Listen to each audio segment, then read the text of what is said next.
Fala pessoal, sejam bem-vindos mais a uma aula. Hoje nós vamos falar sobre traumas na escola, dando continuidade aí ao projeto Lei Lucas, e hoje vamos trabalhar esse tema, traumas na escola. O que acontece muito nas escolas, principalmente nos intervalos, são as quedas. E as quedas nós temos que tomar muito cuidado, dependendo do tipo de queda. Então, nós entramos com o conceito do que é queda. Queda é o ato e o resultado de cair ou deixar cair. Este verbo refere-se àquilo que faz o corpo quando, com seu próprio peso, se desloca para baixo. Livre, por sua vez, é um adjetivo que qualifica aquele ou aquilo que não tem pressas, limitações ou condicionamento. Então, aqui está o que é queda. Nós tiramos aí do dicionário. Então vamos lá. Quais as causas de queda na infância?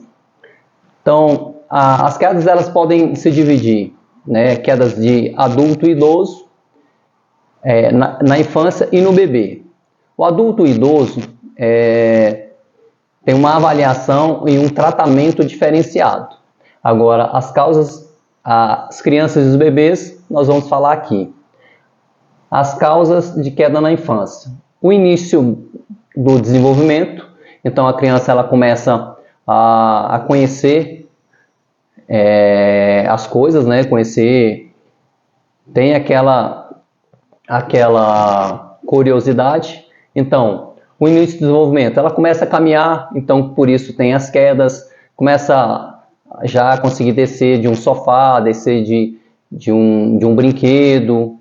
Então, as curiosidades, né? Então a criança ela começa a ter essa curiosidade, ela começa a subir também em algumas coisas, pular grades. Vocês vão ver em uma foto que eu coloquei, pular grades, rapidez dos movimentos. O bebê, principalmente o bebê, vocês vão notar que ao mesmo tempo ele tem os movimentos lentos, dependendo da situação, ele tem a rapidez do movimento. Quem já trocou uma fralda sabe que é o tempo de você colocar, o bebê tá ali deitado na cama, é o tempo de você virar para pegar uma fralda ou alguma coisa, ele rola ou ele sai deslizando e acaba caindo, né? E aí tem cama, né? A gente coloca como uma causa, porque as camas hoje em dia muitas delas não têm mais grades. Então, isso aí é um dos problemas muito sério. Antigamente existiam as grades que encaixavam nas camas, que minimizava a questão das quedas. Então, a criança ela pode rolar, ela pode, com a curiosidade também, querer descer. Normalmente ela desce com as perninhas para baixo, mas ela pode ter a curiosidade de descer de cabeça para baixo, né? Aí é a questão a hora de acontecer um TCE. Banheira, né? Os pais têm que tomar muito cuidado com banheira, principalmente as banheiras mais altas, porque é aquilo que eu falei, a rapidez dos movimentos. A criança, o tempo que você vira para pegar um shampoo, um sabonete ou a própria toalha, é o momento que a criança ou vai tentar ficar em pé ou vai virar para pegar alguma coisa, e é a questão das quedas. Os traumas também, as quedas também, a gente colocou os veículos, os carros, né? Perdão, vamos falar primeiro dos móveis. Os móveis também entra a curiosidade, a criança começa a conhecer e subir. Aí muita gente pensa assim, esse móvel aqui é pesado, a criança não vai conseguir virar, ou não vai conseguir subir. É engano de vocês, porque ela abre uma gaveta, sobe na gaveta, aí ela abre a outra gaveta, sobe na outra gaveta, abre a outra gaveta, sobe na terceira gaveta, e aí todo o peso do móvel começa a ficar para frente. É a hora que ou a criança cai ou o móvel tomba em cima dela. A gente já pegou várias ocorrências aí com quedas desse tipo. Beleza? E agora vamos falar do carro. Ainda existem alguns pais que negligenciam a questão da cadeirinha. Isso não pode acontecer. A cadeirinha, a criança tem que ir no carro na cadeirinha. Outro dia mesmo eu vi um pai dirigindo o carro com um filho no colo.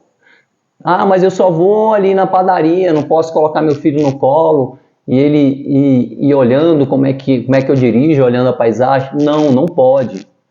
Porque é uma freada mais brusca que você dá, essa criança ela vai bater de encontro ao volante. Certo? Então, criança vai andar no carro, é cadeirinha. Bebê e a criança menor, cadeirinha. As crianças maiores, assento de elevação. Ok? Brinquedos, isso aí a gente tem que colocar os playgrounds das escolas mesmo, os parquinhos, cama elástica, bicicleta e vários outros. Eu coloquei um item como parquinho, o que é? Principalmente aqueles que nós chamamos de passeio do macaco. Se vocês sabem, são umas barras que a criança vai passando de um lado para outro. Tem uns que são muito altos. Aquilo lá, a mão escorregou, o que vai bater no chão primeiro? A cabeça.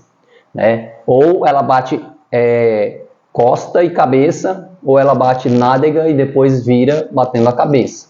Então é muito perigoso. O melhor é que sejam brinquedos mais baixos, certo? E nos parquinhos a gente tem muitos acidentes, tanto nos balanços, que a criança ela começa a balançar e quer sempre ir mais alto, ir mais alto, ir mais alto. Aí o que acontece? Uma hora esse balanço pode virar e é um trauma sério, ou de cervical, ou região occipital, região posterior da cabeça, ou próprias costas. E as brincadeiras na escola, não é brincadeira, as brincadeiras na escola. Eu pensei que eu tinha colocado brincadeiras da escola, não, é brincadeiras na escola. Quais são essas brincadeiras na escola? As brincadeiras entre os alunos, principalmente os meninos, gostam de brincar muito de luta, de empurrar, de bater. Às vezes o colega está passando correndo, ele coloca um pé. Isso é causa de pequenos traumas e também, mas podem ocasionar grandes traumas que nós vamos ver daqui a pouquinho. Quais as causas de queda na adolescência? Eu peguei essa estimativa, essa tabela da Organização Mundial de Saúde, as maiores causas de morte entre homens de 10 a 19. Então entra ali os adolescentes. Primeiro de todos é o acidente de trânsito. Segundo, brigas e violência entre si, afogamento, infecções respiratórias e suicídio. E nos nossos itens aqui a gente tem drogas, que infelizmente a gente não está livre. Os nossos filhos, os nossos alunos não estão livres, Então, os pais têm que vigiar de perto mesmo. Mergulho em águas rasas, O adolescente ele tem aquele ímpeto de querer ser o super-herói. Se alguém fala para você, você não consegue fazer, ele vai lá e quer fazer.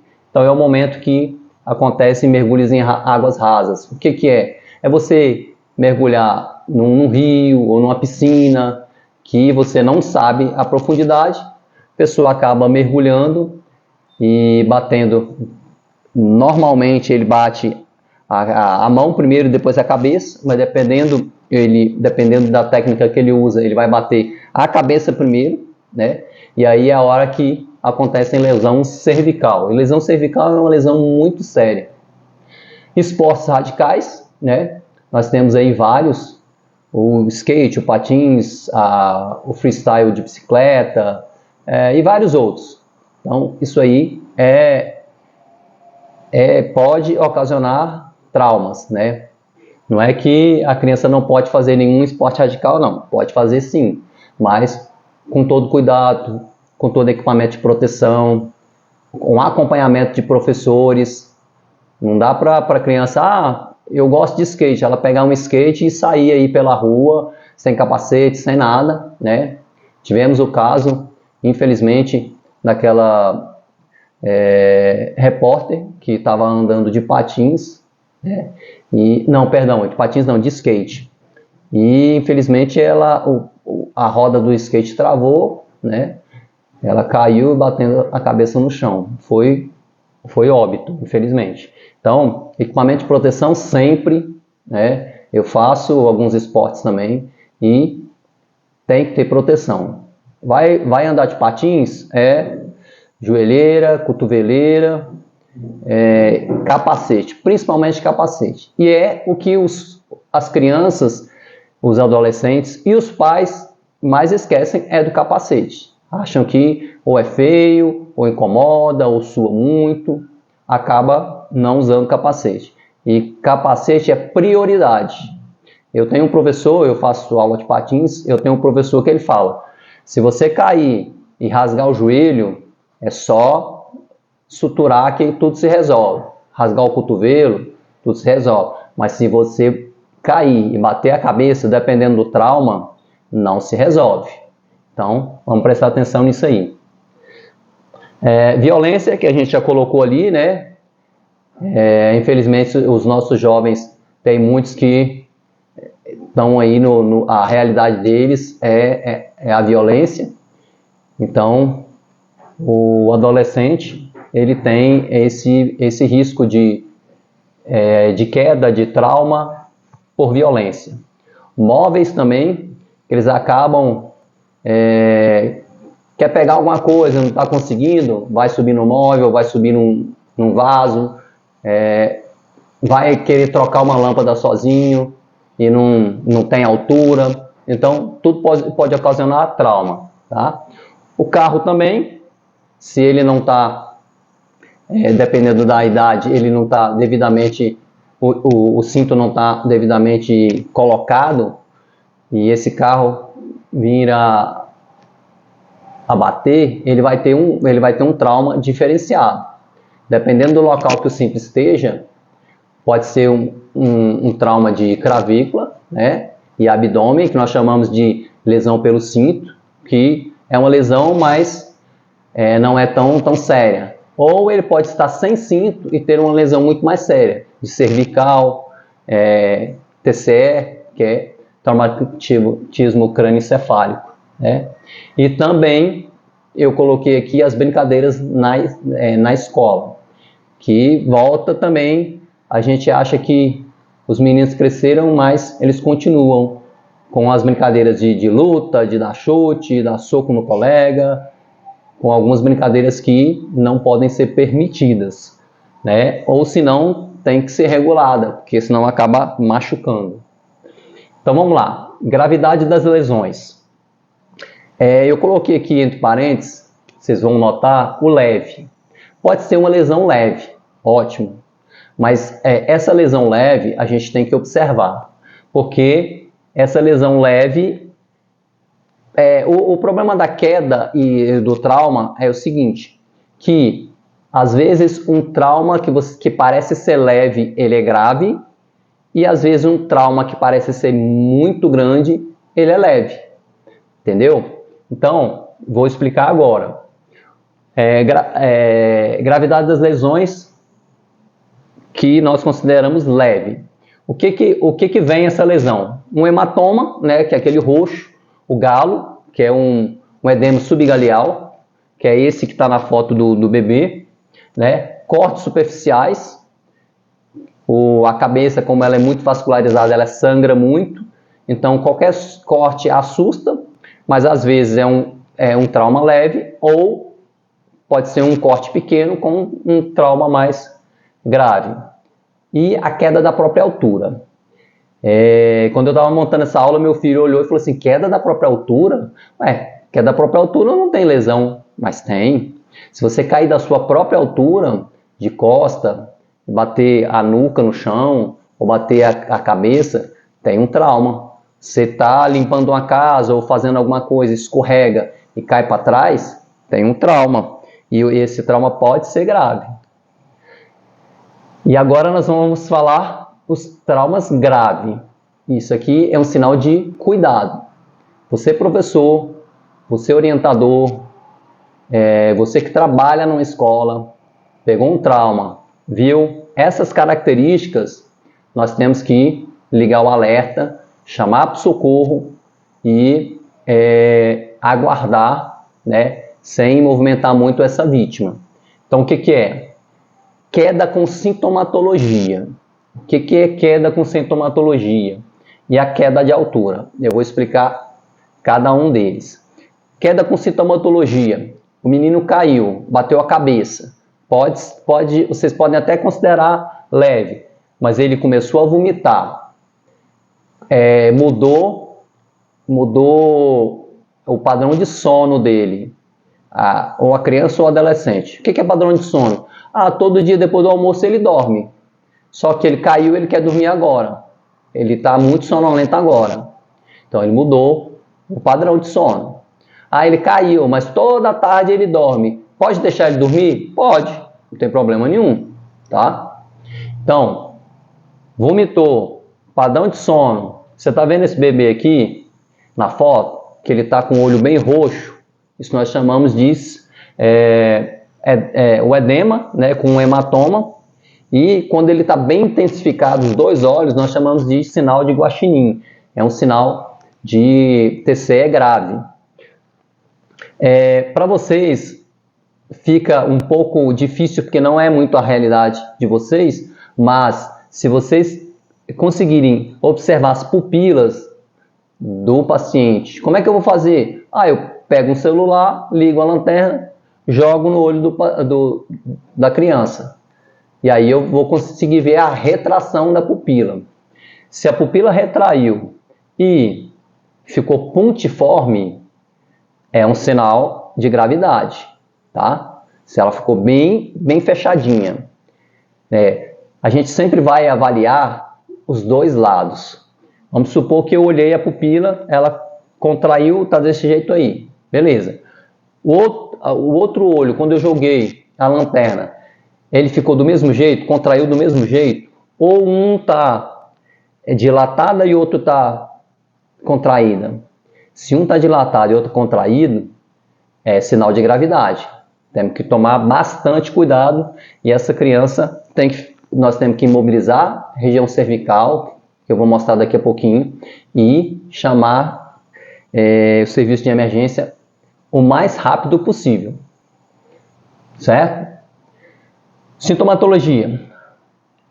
A criança caiu, ela teve aquele momento de choro, né, que isso é normal, mas se ela ficar com uma irritabilidade, choro constante, o choro não passa, muito irritada, é sinal de gravidade. A sonolência que eu falei, mudou o padrão de sono também.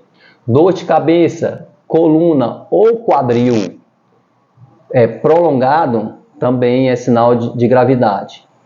Mas ele caiu e bateu a cabeça no chão, ele vai ficar com dor de cabeça. Sim, mas uma coisa é ele ter dor de cabeça local, onde foi o trauma, e outra coisa é ele ter uma dor de cabeça generalizada. Certo? Alteração da respiração, ele pode começar a respirar mais acelerado, né? Ou ele pode começar a fazer umas pausas na respiração, tá? Então, também é sinal de gravidade. Uma visão diferente, ele pode relatar para a gente que a vista está embaçada, que é uma visão turva, né? Embaçada, turva. A turva, na verdade, ela é aquela visão nebulosa, assim, né? Visão dupla, a criança pode relatar que está vendo... olha para um lugar e está vendo duas coisas com o mesmo olho, certo? Todo paciente que caiu e perdeu consciência, ele é considerado um paciente grave. Até que me prove o contrário, ele é um paciente grave. Pode estar estável, mas tem um sinal de gravidade. Esse paciente tem que ser levado para o hospital, tem que ser feito tomografia e ser avaliado pela neurologia. E os vômitos, tá? Vômito, principalmente vômito em jato, bastante, É sinal de gravidade. Bora lá. Queda de altura. Lembra que meu filho falou a questão de caiu, queda da própria altura não é grave.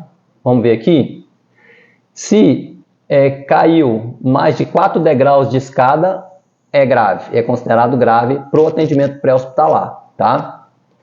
Mas ele caiu e só teve uma luxação, beleza? Mas nós estamos falando daquele paciente que estava no quarto andar, no quarto degrau, ele desequilibrou e caiu, bateu cabeça, né? Uma gravidade maior, tá?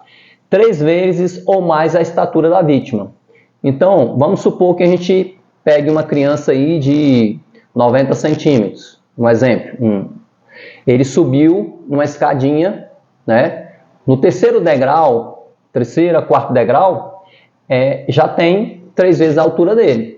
Então, ele caiu e bateu a cabeça, dessa altura é sinal de gravidade.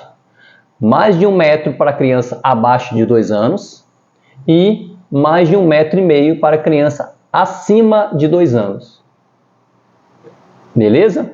Então, mais de 1 metro para criança abaixo de 2 anos. Então, vocês concordam que tem algumas camas, principalmente aquelas que elas são altas, a criança cair dali, pode ser, rolou, principalmente o bebê, rolou e caiu da cama, mais de 1 metro é grave. Vamos lá.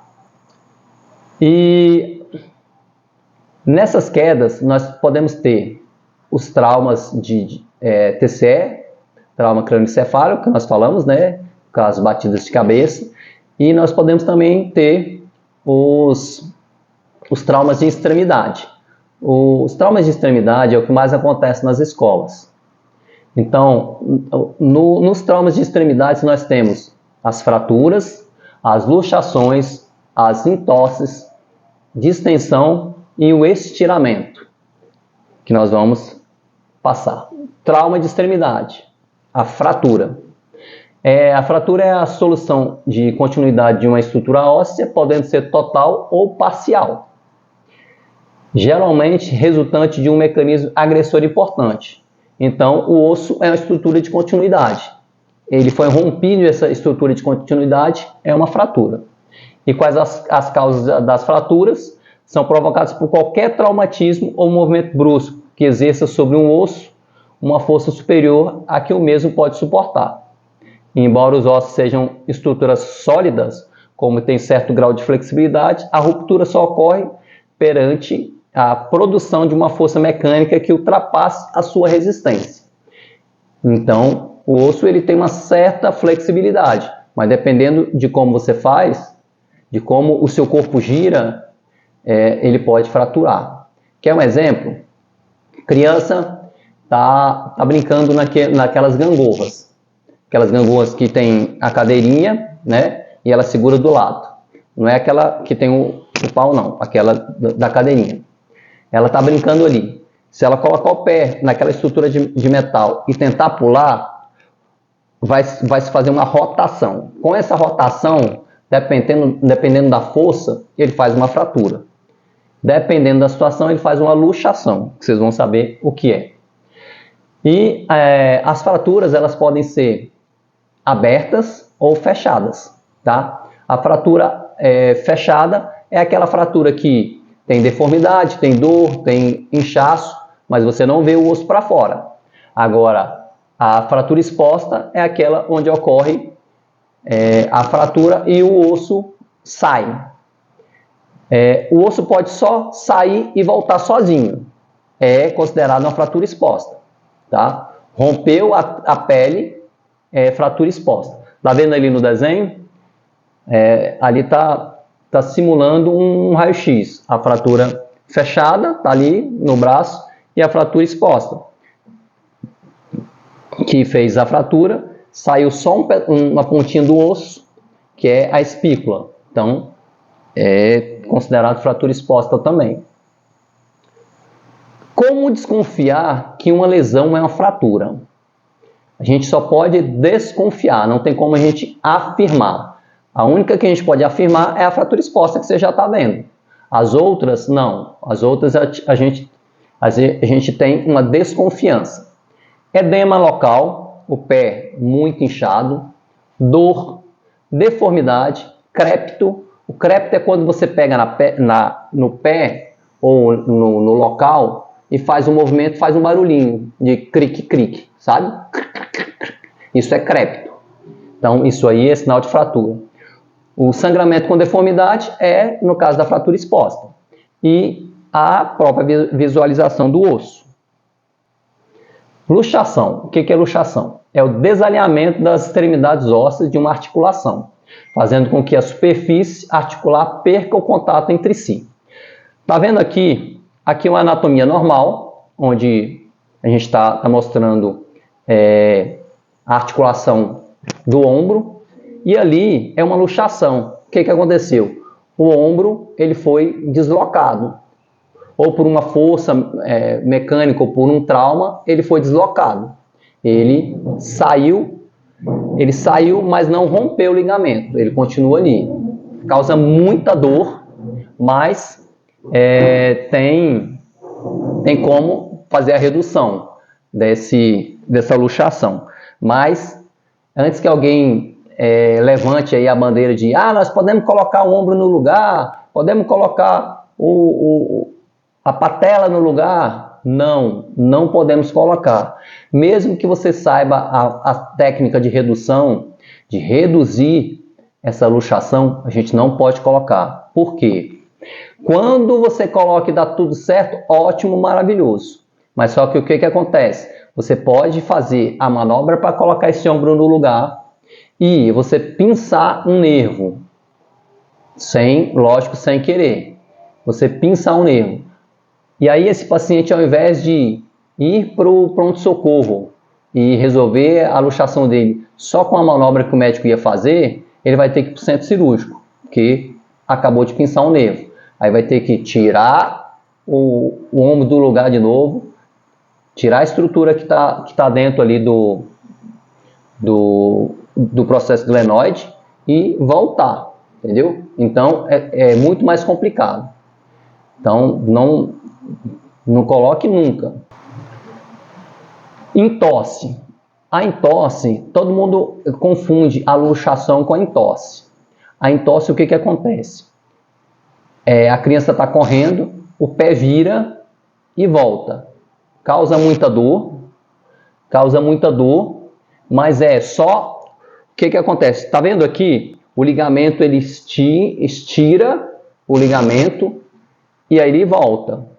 Pode acontecer a fissura do ligamento ou o rompimento do ligamento? Pode, mas no caso da entorse, a criança voltou o pé, colocou gelo, ela tem que ir para o hospital, não tem jeito, mas é uma situação mais simples, se não tiver rompimento de ligamento, ok? Estiramento. Estiramento normalmente acontece, estiramento é muscular. Sabe quando aquela criança está quietinha, aí bate o horário do intervalo, ele sai correndo, ele pode fazer o estiramento, né? E os estiramentos tem 3 graus, grau 1, grau 2, grau 3. O grau 1 é só estiramento, o músculo estirou e só ocasionou um processo de dor, certo? E no grau 2, ele tem uma ruptura parcial do tecido muscular. E no grau 3, uma ruptura completa do tecido muscular, e aí já é cirurgia. O estiramento muscular é uma lesão indireta que se caracteriza pelo alongamento excessivo das fibras musculares ou alongamento além dos limites normais, também chamado dos limites fisiológicos. Beleza? Nós vamos falar agora a parte de como atender e vamos dar uma pausa, ok? Como atender? Primeiro, sempre acalmar a vítima. Tranquilize a criança, tranquilize o seu adolescente aí na escola, vamos acalmar a vítima. Lembra que nós falamos que sempre a gente vai precisar acionar o serviço de emergência, 192 ou 193. Tudo o que você for fazer com o paciente, se você for fazer uma imobilização, se você for movimentar o membro dele, tudo a gente tem que informar para o paciente, tá? Se você tiver a possibilidade e a habilidade de cortar a calça, né, as vestes, para ficar mais exposto à lesão, melhor, tá? Se você tiver a habilidade de segurar, vamos supor ali, teve uma luxação de patela, joelho. Aí, para a gente ter certeza, para a gente avaliar o tamanho da lesão, a gente precisa olhar. Então, você segura a perna e faz o corte, pega uma tesoura e faz o corte da calça. Isso se você tiver uma boa tesoura e se você tiver habilidade para isso. Se não tem a tesoura e não tem habilidade, por que eu falo habilidade? Porque você não pode movimentar a perna do paciente de qualquer jeito para cortar. Se for movimentar, é melhor não fazer, tá bom? Só para expor o local. Se for um ferimento que está sangrando, nós vamos conter a hemorragia. Como é que nós vamos fazer contenção de hemorragia? Pressão local. Você pega gaze ou um pano limpo, coloca no local e pressiona até parar o sangramento. Tá? É muito importante isso aqui, ó. Não empurrar fragmentos ósseos para dentro do ferimento, nem tentar remover. Usar curativos estéreis. Se tiver curativo estéreo, ótimo. Se não tiver, pano limpo. Mas se o osso está para fora, ou se você viu que tem algum fragmento para fora, porque às vezes o osso quebra, né, faz a fratura e um pedaço do osso solta. Não tente colocar para dentro, em hipótese alguma, tá? Não recolocar fragmentos expostos no lugar. Se não tiver material ou não dominar a técnica, evite fazer imobilizações, tá? Imobilização, gente, é um curso à parte. Tem muita coisa para se ver e normalmente a gente trabalha imobilização, pranchamento e transporte para profissionais de saúde que vão fazer esse trabalho, tá bom? E aguarde socorro sempre ao lado da vítima. Não deixe a vítima sozinha. Ou se você tiver que sair por qualquer motivo, avise, ó, tô indo aqui chamar ajuda e já tô voltando, tá? Porque senão a criança ou o adolescente pode desesperar e querer levantar para caminhar e a coisa só piora, ok? Então, por enquanto paramos aqui e retornamos daqui a pouquinho. Obrigado.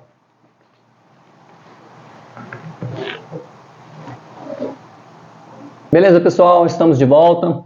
Nós paramos aqui nessa parte de como atender.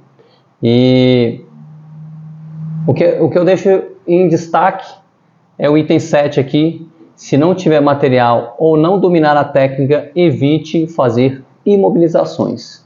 Por quê? Uma imobilização mal feita, ao invés de você diminuir a dor, você vai aumentar a dor do paciente, daquela vítima. E ao invés de você ajudar a alinhar, você pode piorar a situação. Então, se não tem habilidade, não tem técnica ou não tem o material adequado, não tente fazer.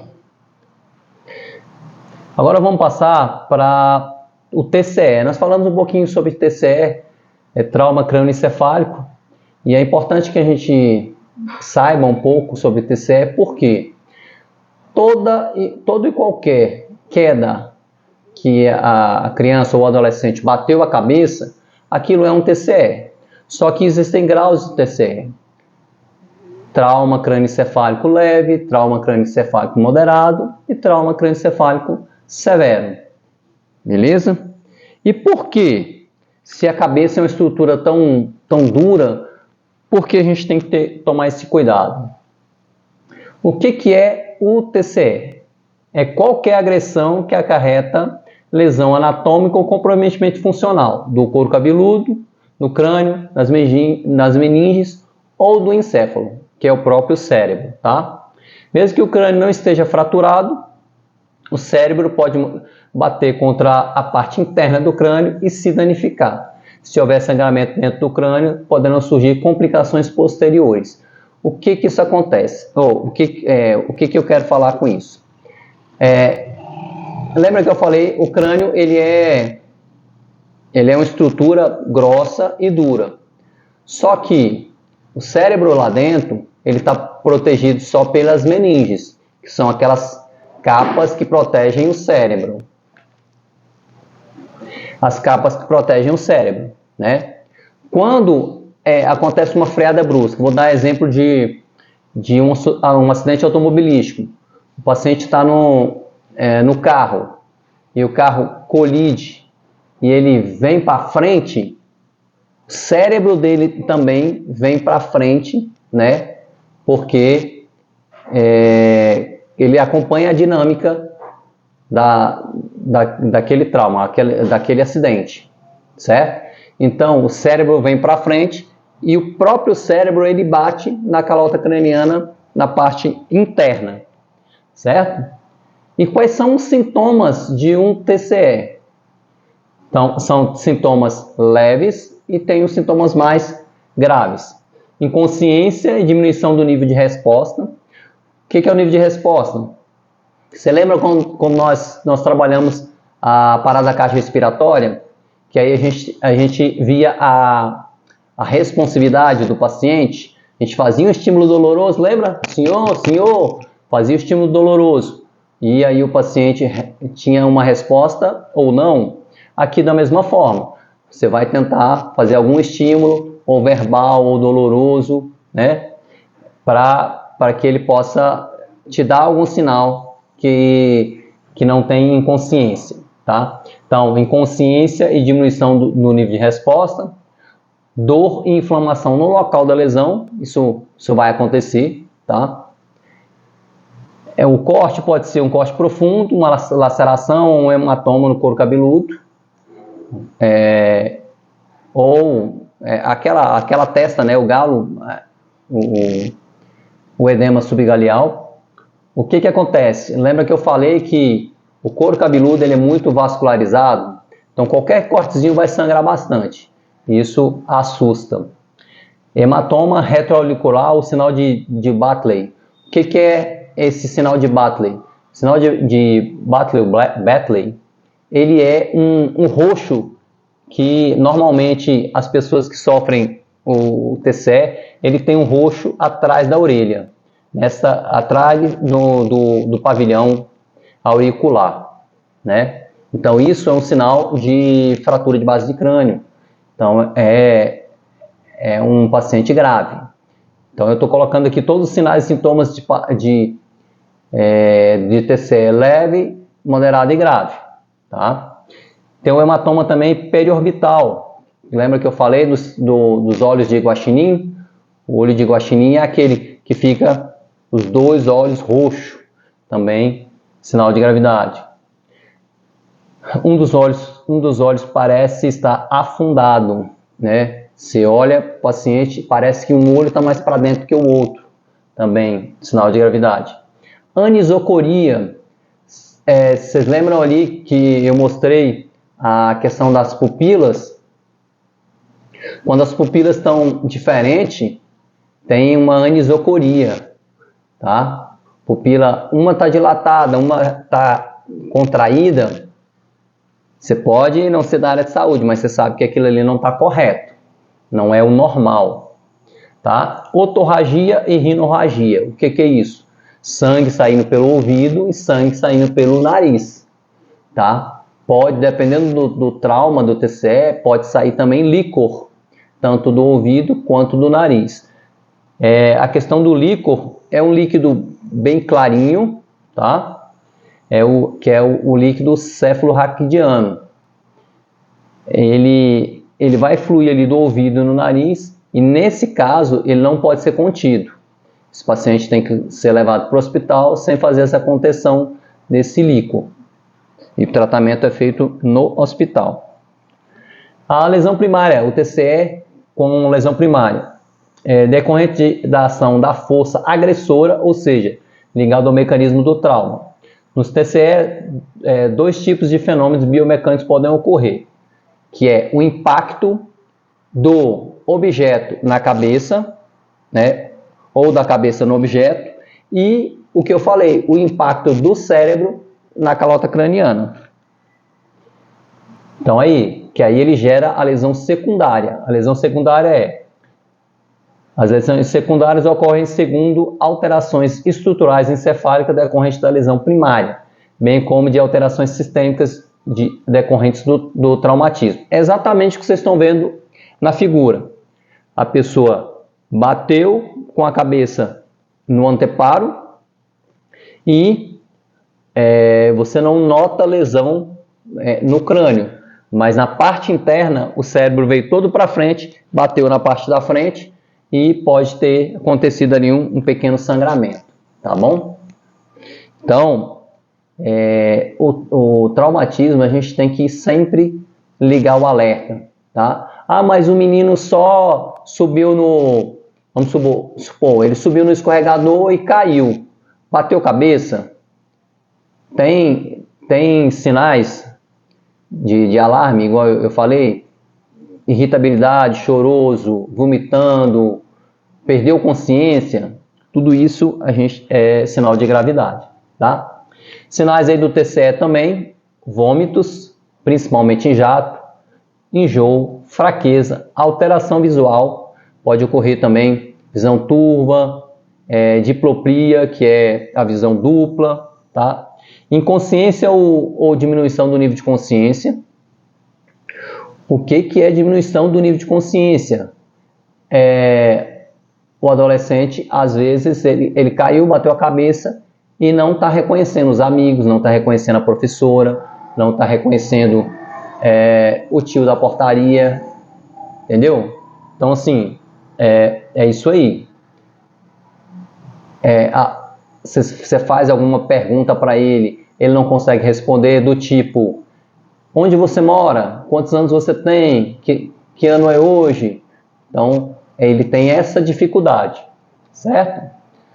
Mudança de postura, isso aqui é em caso muito grave, que aí, quando o paciente está deitado, ele começa a fazer uma decorticação e uma descerebração. Decorticação, ele faz esse movimento, né, o braço para dentro, e descerebração, descerebração, braço para dentro, decorticação, braço para fora. E alteração da respiração. Qual é o tratamento do TCE, da queda, né? A queda na escola, a gente tem que tomar um cuidado no socorro. Vocês viram que tem uma certa gravidade. Então, às vezes, parece não ser nada grave e é grave. Então, o que nós vamos fazer sempre? E isso vai ser em todo caso. Primeiro, verificar a segurança da cena, e isso em qualquer atendimento você vai verificar a segurança da cena. O que é a segurança da cena? Se o local está seguro para você fazer o seu atendimento, né? Um exemplo, caiu uma viga, será que se eu entrar não vai cair mais coisa, não tem perigo para quem for socorrer? Então isso é segurança da cena, tá bom? Sempre acalmar a vítima, explicar para ela o que está acontecendo, se ela estiver consciente, explicar que você vai chamar o socorro, né? Acalmar a vítima, acionar o sistema 192 ou 193, tá? Fazer imobilização cervical manual. O que é? Você vai ficar de joelhos do lado ali acima da cabeça da vítima e imobilizar como tá na foto, tá? Como vocês não têm colar cervical na escola, então a imobilização vai ser só imobilização manual. Fez a imobilização manual, aguarde até o socorro chegar. E a pessoa que estiver na imobilização manual, ela não pode sair dali até o socorro chegar. Qual é a intenção da imobilização cervical manual? É exatamente a criança ou o adolescente não mexer o pescoço. Porque você concorda que se ele tem uma lesão de cervical e ele mexe esse pescoço, ou ele tenta levantar, essa lesão pode aumentar. Então a nossa intenção é só fazer com que ele não mexa o pescoço, tá? Fazer imobilização manual cervical. Se houver sangramento, conter sem movimentar a cervical. Vamos supor, o menino caiu, bateu a cabeça, está com muita dor no pescoço, mas tem um sangramento na cabeça. Beleza. Um professor ou alguém da escola vai fazer a imobilização cervical, certo? E o outro vai pressionar com um curativo, ali com a gaze ou com um pano limpo, pressionar até o sangramento parar, tá? Isso sem movimentar a cabeça da criança. Vamos supor que ele caiu, bateu a cabeça, está com dor cervical e tem uma dor na perna também. E tem um sangramento na perna. Tudo bem. Uma pessoa vai ficar na cervical e a outra pessoa vai fazer um curativo compressivo. O que é um curativo compressivo? Você vai pegar gás e colocar no local, comprimir ali. Comprimiu, parou o sangramento. Se você tiver uma atadura, você fecha ela com a atadura. Se não tiver, parou o sangramento, você amarra ali só para segurar a gás. Não é amarrar com força, fazer um torniquete, não. É só para amarrar com a gás, para segurar a gás, tá? E aguardar o socorro chegar. Isso pode acontecer, duas crianças correndo, elas se trombam? Pode. Isso pode acontecer quando eles estão jogando futebol, aí sobe para cabecear a bola e cabeça bate com cabeça? Acontece, eu já peguei várias vezes isso. Caiu do balanço, pode fazer um TCE. Caiu do descarregador, então tudo isso pode fazer TCE. Uma outra coisa que é importante a gente falar é sobre sangramento, tá? Sangramento a gente vem falando, né? No caso do TCE, no caso das lesões de membros, né? Tanto superior quanto inferior, mas eu quis focar no sangramento porque a nossa última parte vai ser sangramento nasal, que acontece muito, dependendo do tempo, dependendo de uma lesão, tá? Então, o sangue, a composição está aí, né? As funções, transportar oxigênio, células combatem as infecções e produtos de degradação. Tem a capacidade de coagular. Esse processo leva normalmente entre 6 a 8 minutos para coagular, para fazer um processo de coagulação. Então, se tem um sangramento, se você pressionar, no máximo ali 6 minutos, ele vai parar de sangrar, vai fazer o processo, vai entrar na cascata de coagulação, vai fazer o processo de coagulação e o sangramento para, tá? Agora existem artérias, veias e capilares. O sangramento, o volume de sangue que a pessoa perde vai depender do que foi lesionado. Se for uma artéria, a artéria são vasos que saem do coração levando sangue oxigenado, tá? Para o corpo, para fazer a circulação sistêmica. Elas pulsam, são muito calibrosas, pulsam e ela tem uma força de ejeção muito grande.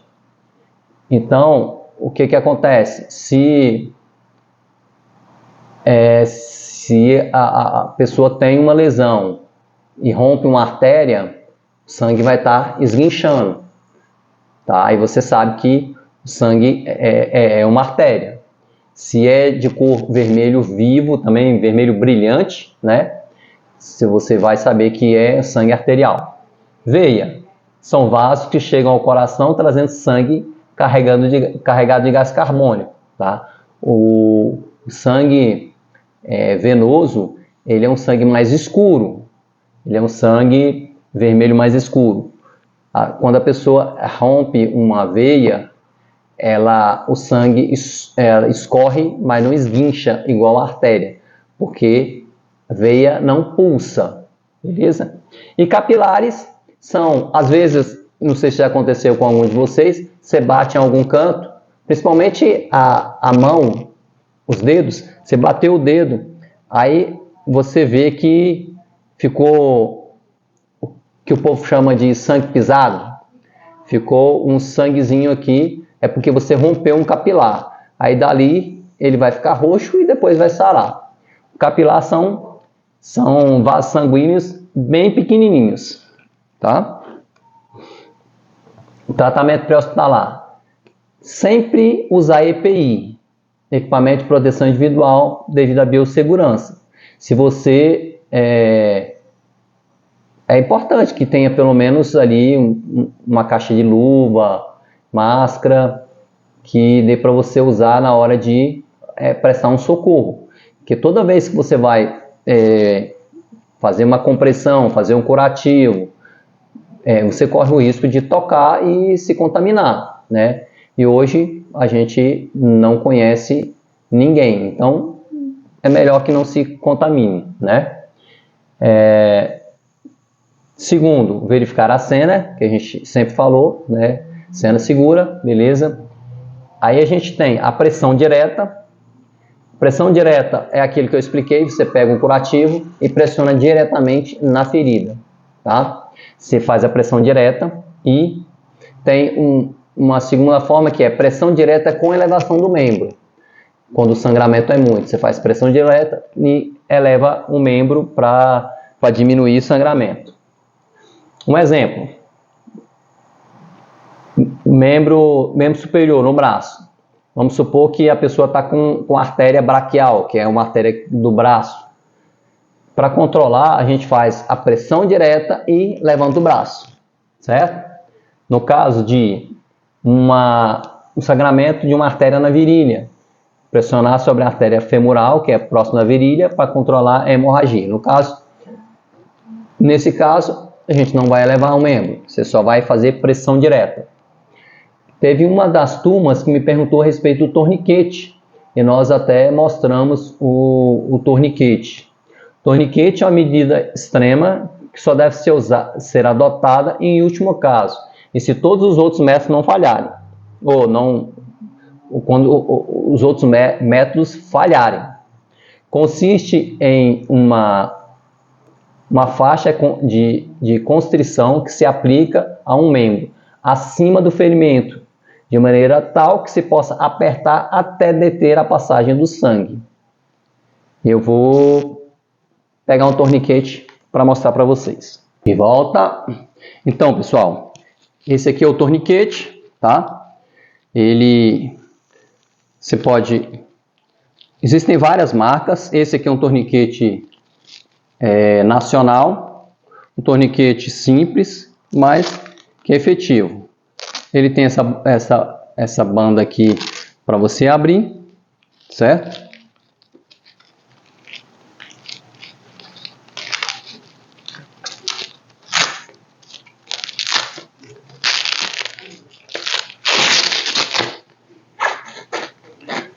É porque ele não estava dobrado certinho, que eu tinha demonstrado. Ele vem assim, tá? Vem dessa forma, dobrado deste jeito. Vamos supor que tem um sangramento extenso. Alguns anos atrás, o torniquete, nem os médicos, ortopedistas, nem cirurgião, eles aceitavam o torniquete, porque não achavam que era eficaz ou achavam que o membro ia ser lesionado e a pessoa podia perder o membro. Mas depois de vários estudos, como sempre a saúde ela é muito dinâmica, sempre tem revisões de protocolo. E antigamente o torniquete era usado só em atendimento pré-hospitalar militar, para os militares, em caso de guerra, né? Então, agora não mais. Agora, todo o atendimento pré-hospitalar, nós podemos usar o torniquete. Já existem torniquetes nas viaturas do SAMU, torniquetes na viatura do bombeiro, e quando eu uso? Em caso de extrema necessidade, em caso de amputação, sangramentos arterial que você não conseguiu, né? Você fez a compressão direta, ficou ali comprimindo, quando você soltou, o sangramento voltou, né? Dessa artéria, tá? tá? Em casos graves. Como é que eu vou fazer? Vamos supor que eu tenho um sangramento na artéria do braço. Eu vou pegar o torniquete, passar por dentro do meu braço, certo? Fazer o fechamento dele. Fechei. Essa parte pode ir para lá. Vocês estão vendo aqui que tem uma peça móvel. Essa peça eu vou girar. Vou girando, girando, girando, até ele parar o sangramento. Eu vou girando, girando. Quando parar o sangramento, eu vou pegar e encaixar ela aqui, ó.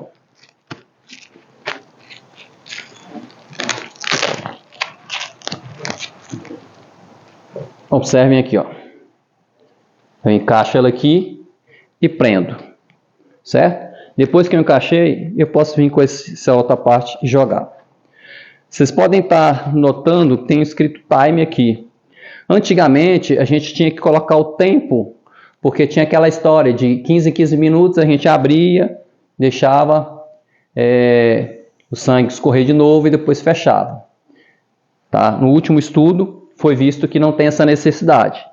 Primeiro, nós estamos dentro de uma cidade, o torniquete ele pode ficar até 150 minutos, se não me falha a memória. 180, perdão, 180, e depois ele é retirado. Ele é retirado no hospital, já direto no centro cirúrgico. Beleza? Então, esse é o torniquete. Ah, qualquer um pode ter? Qualquer um pode ter. Você pode comprar um torniquete e ter aí para uma emergência, principalmente quando você está longe de hospitais, longe de qualquer socorro, né? Então, torniquete hoje, principalmente nos Estados Unidos, eles falam que o equipamento que salva a vida. E realmente é. No APH tático, que é no atendimento pré-hospitalar militar, o torniquete sempre salvou vidas, né? E agora a gente está utilizando o torniquete nas viaturas, tanto do Corpo de Bombeiro quanto do SAMU. E agora a gente encerra com sangramento nasal. Sangramento nasal, hemorragia nasal, são comuns em crianças, mas geralmente são de curta duração e raramente devem causar preocupação. A maioria dos sangramentos são ocasionados devido ao ar seco, alergia ou outros fatores que irritam os delicados vasos sanguíneos. Então, dependendo do tempo, pode acontecer sangramento. Ah, por trauma, pode acontecer? Pode. O menino foi e bateu o nariz na cabeça de um, ou caiu, bateu o nariz, começa a sangrar, né? A mucosa, né? O nariz é muito vascularizado também. Qualquer rompimento de pequenos vasos vai sangrar, né? O tempo muito quente pode fazer também sangrar, certo? E como é que eu devo fazer com o sangramento nasal? Vamos lá, tratamento para sangramento nasal. Primeiro, peço para a criança respirar pela boca, tentar respirar pela boca e não pelo nariz. Por quê? Porque você vai comprimir o nariz, tá? Deixar a cabeça inclinada. Sempre o povo achava que a gente tinha que fazer assim, né? Mas não, a gente tem que fazer o contrário. A cabeça tem que ficar para baixo, igual na imagem. Por quê? Porque se eu coloco a cabeça para cima, o sangue que está saindo do nariz vai escorrer e vai descer. Pode acontecer duas coisas. A criança engasgar e broncoaspirar esse sangue. Ela engasgou e esse sangue foi para o pulmão. Aí é confusão. Uma coisa que seria tão simples, a criança vai ter que ir para o hospital, vai ter que passar pela avaliação da bronco, né? Então, nunca para cima, sempre para baixo. E qual o segundo motivo que você não pode colocar para cima? Vamos supor que o sangue está descendo, mas ele não está aspirando, ele está engolindo. Só que o sangue, ele é irritante da mucosa gástrica. Conforme a criança vai engolindo esse sangue, vai irritando a mucosa gástrica, e daqui a pouco ela começa a vomitar. Ela começa a vomitar, e aí, para desespero de todo mundo, ela começa a vomitar sangue, começa a vomitar preto. Aí todo mundo acha que é uma coisa muito mais séria, mas não é não. É porque ele engoliu o sangue, irritou, ele vomitou. Beleza? Então, só e somente só. Cabeça para frente, certo? E o que nós vamos fazer? Compressa gelada. Você pode pegar um pano, pega uma água bem gelada, coloca o pano dentro, torce e põe direto no nariz. Ou você pode fazer compressa com gelo. Pega um gelo, coloca dentro de um paninho ou dentro de um saco e coloca em cima do nariz, em cima do local onde está sangrando.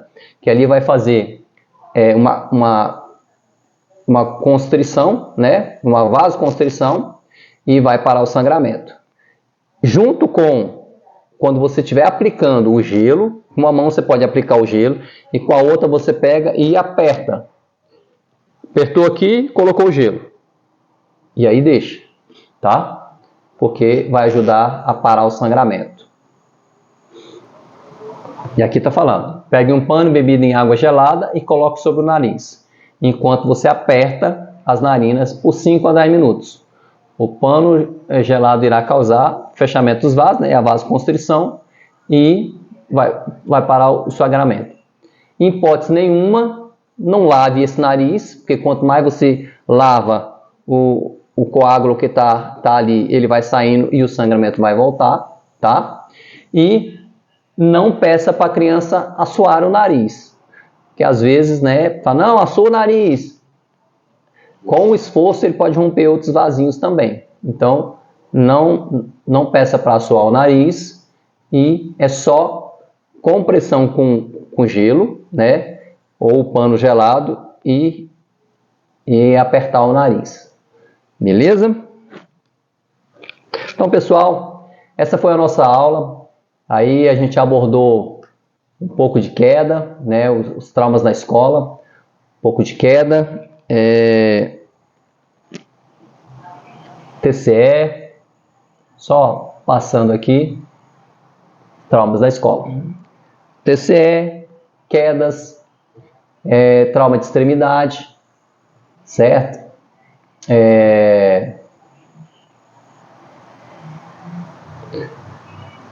Os locais que mais possuem trauma, lembrar sempre da gravidade das lesões, né? Observar sempre o paciente, a questão das pupilas também. A queda com sintomatologia, é muito importante a gente observar a sintomatologia. E as quedas de altura, né? Como vocês sabem aí, a gravidade conforme a altura. Quais os tipos de fraturas de membros inferiores, né? Falamos um pouco de fratura, de luxação, de entorse, estiramento, como fazer o atendimento.